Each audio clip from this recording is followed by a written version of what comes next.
are we? Where's my microphone?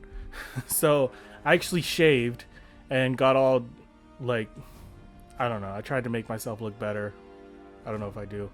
I felt guilty because I feel like if I'm gonna make a video, I should at least try and look good because appearances are important. I'm not saying that they're not. I'm just saying I'm not the type of person who gives a shit.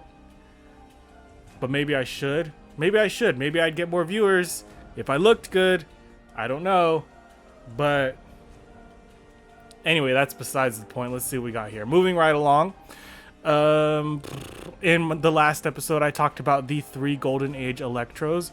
Well, in this, the second interpretation of the character, this time he is a robot. Well, to be exact, he is a sentient computer. Are you confused? Well, I mean, I was too at first. There are a few things about this character which really astound me. First of all, his name is Elektro, but it's not spelled with a C, it's spelled with a K, like Elektro, which makes me believe that he isn't necessarily even really based on electricity. Second of all, he has a remarkable resemblance to a certain other Marvel character known as Ultron, which means he is much closer to a Golden Age Ultron than, ironically, a Golden Age Elektro. More on that later. And finally, he's not quite a hero or a villain.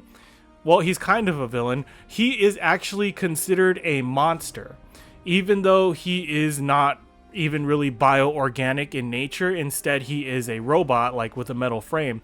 Within the context of the Marvel Universe, he is classified as a monster.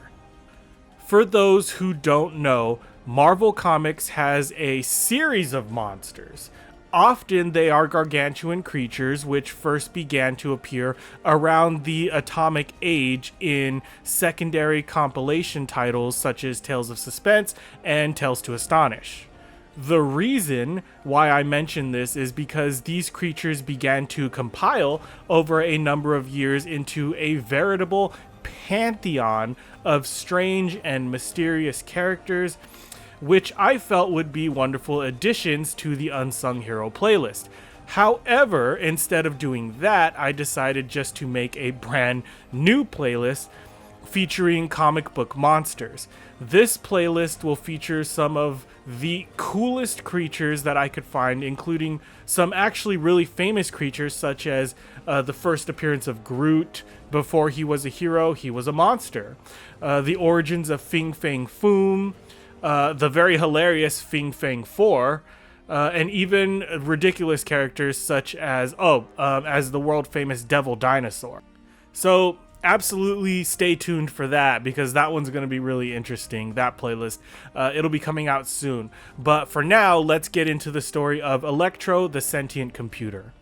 The story revolves around a brilliant and ambitious scientist named Wilbur Poole. Wilbur has a dream.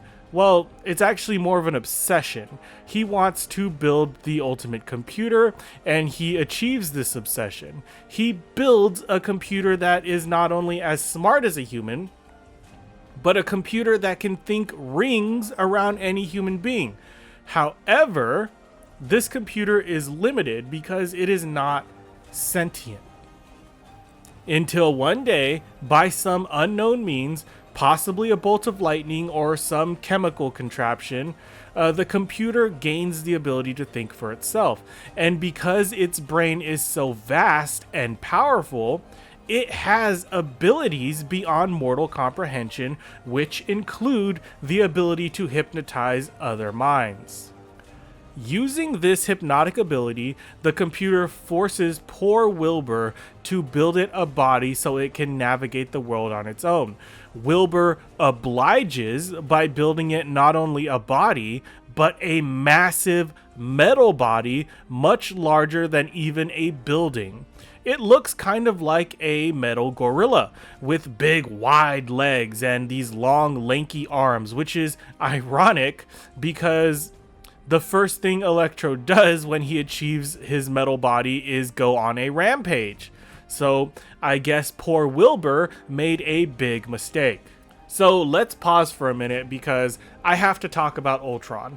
In the original Avengers run in which Ultron was born, he was essentially the same character as we see here. He starts off as a computer, but he thinks he is superior to human beings, and then a scientist gives him a body which allows him to conquer the world. And Ultron was created by Hank Pym, but here we have Wilbur Poole.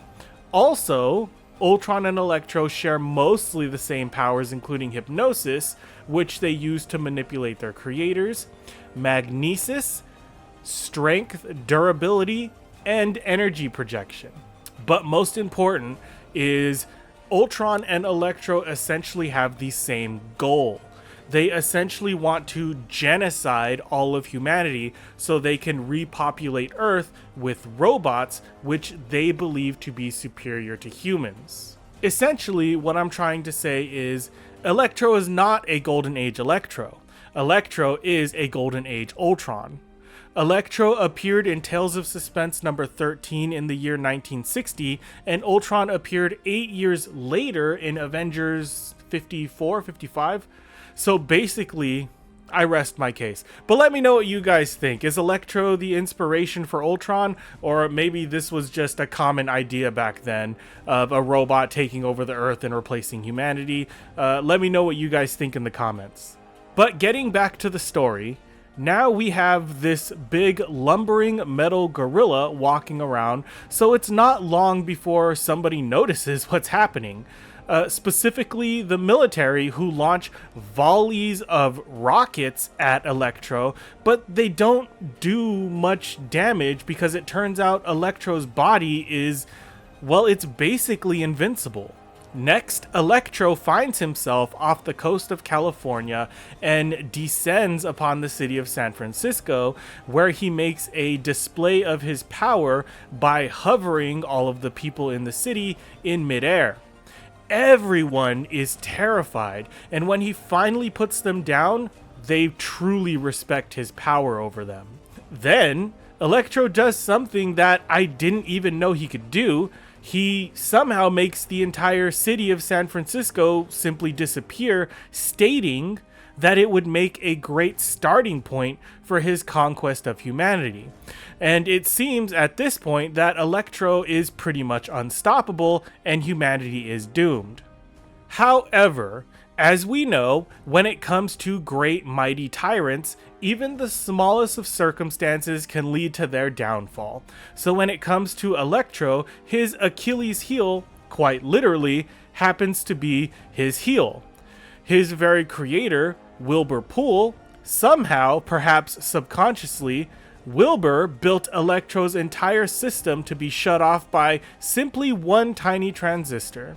So Wilbur enters into Elektro's body and detaches the transistor, draining the electricity from Elektro's body, rendering him to nothing more than a hunk of metal. And that is how the mighty Elektro meets his end. It is very ironic that this massive, all-powerful, godlike entity would be destroyed by one tiny transistor. Ironic and beautiful and classical. And then we get a little moral at the end of the story, talking about how we should be careful with the powers of machines, and we should make sure that as technology advances, they never take over humankind. Which is ironic. It's ironic because looking at us now, I mean, they pretty much already did that. I mean, like, my cell phone, it's technically smarter than I am. It has more knowledge than I do. The same goes for my computer I'm using. I mean, technically, I listen to my computer more than the computer listens to me. So I guess in a way we are living under the dictatorship of Elektro. I mean, if all these machines went away tomorrow, what would we do? Could we even survive? I don't know, just something to think about. Anyway, that's it for this comic. If you guys liked reading this comic with me and you want to read more comics with me, like this video, subscribe to the channel, and until next time, nerds, stay heroic.